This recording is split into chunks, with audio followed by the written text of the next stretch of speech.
Welcome everyone, I'm Jordan Sharp as we head into another Monday night of NBA action. It's time for me to release my NBA picks of the day once again for you. Have a couple more here on a Monday evening. Heading into the All-Star break this weekend, so last couple of chances here to cash some NBA odds value here before the long break. So we'll start it off in Indiana tonight, where the Spurs are heading into town to play the Pacers.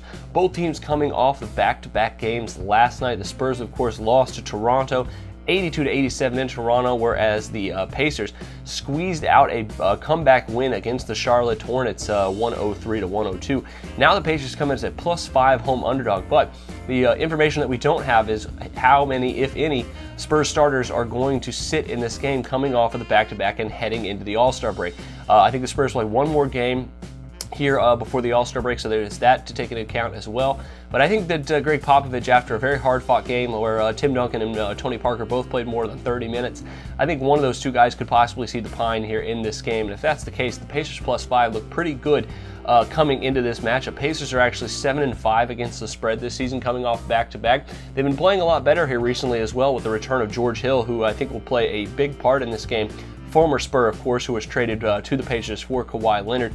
And Spurs now actually have been slumping pretty badly against the spread, only 1-6 against the spread in their last 7 overall. They're only 8-11 against the spread against the Eastern Conference this year as well, whereas the Pacers, even though they're 5-11 against the spread in their last 16, they are 5-3 against the spread in their last 8 games. So all those wins have come in the last 8 games here in that streak. So don't take the Pacers' overall struggles here in this new year into account too much here.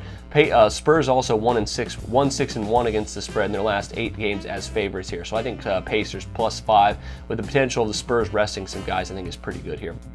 Next and final one I have for you is the Brooklyn Nets heading into Milwaukee tonight to play the Bucks.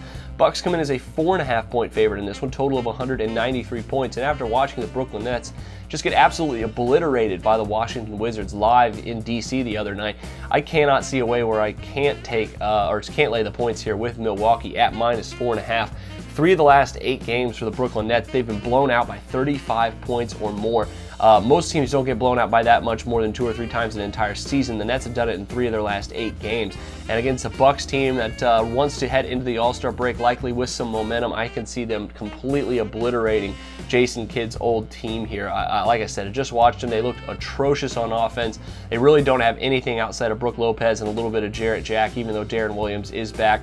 He hasn't been playing that well recently, and I just think the Bucks here being very, very undervalued at -4.5. I'm going to go ahead and lay the points with them, as well as take the points with the Pacers at +5. Those are your NBA picks of the day.